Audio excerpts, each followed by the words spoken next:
Saudara-saudari sekalian yang terkasih dan dikasihi oleh Tuhan, kita berjumpa kembali dalam renungan harian Katolik Paroki Tomang, Gereja Maria Bunda Karmel pada hari Sabtu 7 Februari 2026. Dan hari ini kita mengambil tema kerja, doa, dan belas kasih yang didasarkan atas teks Injil Markus bab 6 ayat 30-34. Injil hari ini sungguh-sungguh menarik untuk kita geluti. Para rasul yang telah kembali dari tugas perutusan untuk mewartakan Injil berkumpul kembali untuk melaporkan dan sekaligus mengadakan evaluasi bersama dengan Yesus. Setelah acara tersebut selesai, Yesus segera mengajak mereka untuk pergi ke tempat yang sunyi dan beristirahat sejenak. Namun rencana mereka batal dilakukan. Banyak orang dari berbagai penjuru telah mendahului mereka melalui jalan lain.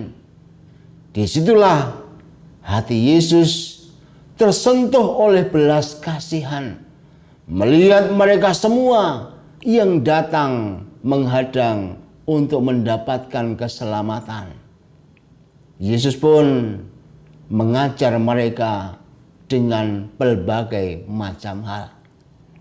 Teks ini memberi kita 3 komponen penting dalam hidup kita, yaitu kerja, doa, dan belas kasih. Ketiganya saling terkait secara tak terpisahkan dan menjadi penentu kualitas hidup seseorang. Oleh karena itu, mari kita lihat sejenak.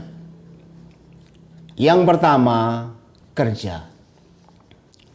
Hidup adalah kerja. Yesus dan para muridnya bekerja dengan sangat keras. Bahkan di dalam Injil dituliskan, mereka makan dan minum pun sampai tidak sempat. Mereka sedemikian sibuk bukan karena mereka gila kerja, tetapi karena begitu banyaknya orang yang meminta bantuan Yesus dan para muridnya untuk diselamatkan. Dari peristiwa ini, marilah kita mengajukan pertanyaan. Mengapa mereka bekerja keras, dan itu berarti juga kita bertanya pada diri kita, mengapa kita harus bekerja keras? Ada beberapa jawaban sebagai alasan. Kalau kita melihat dalam Yohanes bab 5 ayat 17 disebutkan bahwa Allah bekerja sampai sekarang ini. Artinya karya penciptaan itu sebenarnya belum selesai. Dan Allah terus bekerja untuk semakin menyempurnakan sampai akhir dunia terjadi. Kalau kita melihat dalam Kejadian bab 5 ayat 12, ketika ditempatkan di Taman Eden, manusia diminta untuk mengusahakan dan memelihara. Itu berarti kan juga bekerja. Ketika diusir dari Taman Eden, manusia disuruh untuk mengusahakan tanah di mana mereka diambil. Jadi dengan demikian berarti mengusahakan itu adalah kerja. Itu berarti baik dari surga, dalam surga maupun di dalam dunia, kerja adalah sesuatu yang wajar dan sesuatu yang pada hakikatnya memang demikian. Secara kodrati seperti itu. Dan kalau kita melihat dalam 2 Tesalonika bab 3 ayat 10, Rasul Paulus menyatakan dengan sedemikian tegas, kalau tidak bekerja, janganlah ia makan. Maka kerja adalah hakikat yang melekat pada setiap hidup manusia, bahkan secara istimewa, baik di dalam dunia ini maupun di dalam surga, semua bekerja. Lewat pendasarian Alkitabiah seperti ini, kita dapat mengambil sebuah kesimpulan bahwa kerja itu adalah hakikat hidup setiap manusia tanpa kecuali. Manusia dicipta untuk bekerja agar dunia ini makin lama makin menemukan kesempurnaannya, sebagaimana kemudian dalam kesempurnaan pun tetap bekerja menuju kepada kesejatian. Sekarang mari kita masuk ke bagian kedua, yaitu doa. Meski mereka sangat sibuk bekerja, bahkan mereka mencari waktu yang sunyi untuk berdoa saja tidak dapat karena sudah dihadang tersebut. Di sini kita menemukan dua unsur penting, yaitu tempat yang sunyi dan berdoa.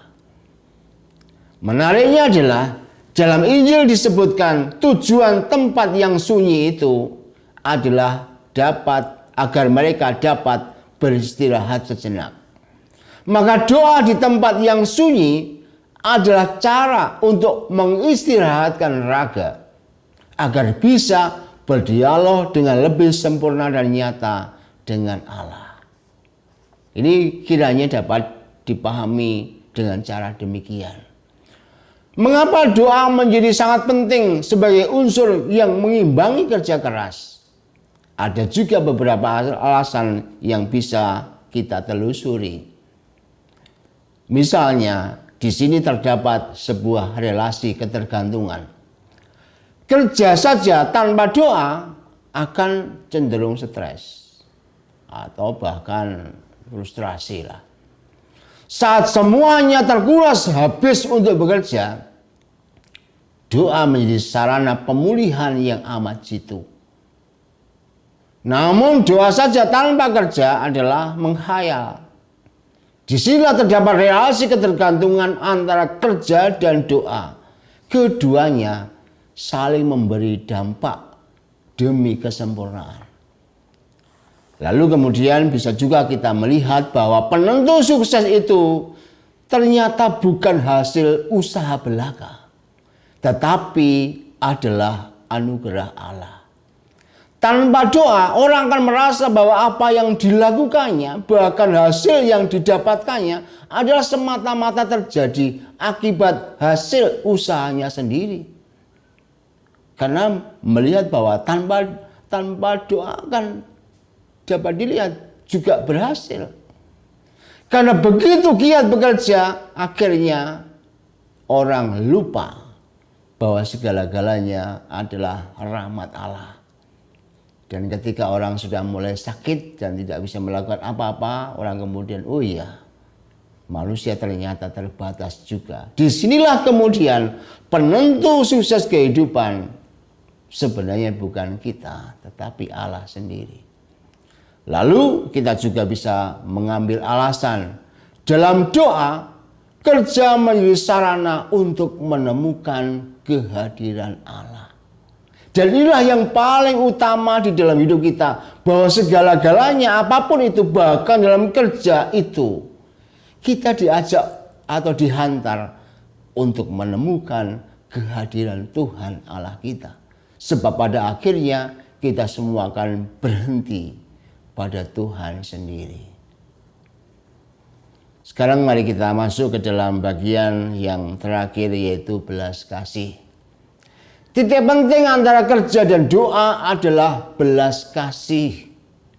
Kerja saja dan juga doa saja tidaklah mencukupi karena semuanya akan timpang.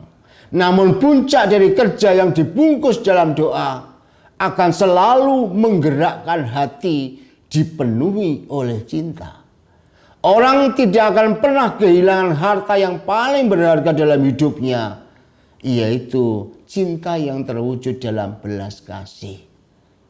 Kalau hanya mengutamakan tentang kerja, maka Yesus tidak akan memandang orang yang menghadangnya di tengah jalan menuju tempat yang sunyi.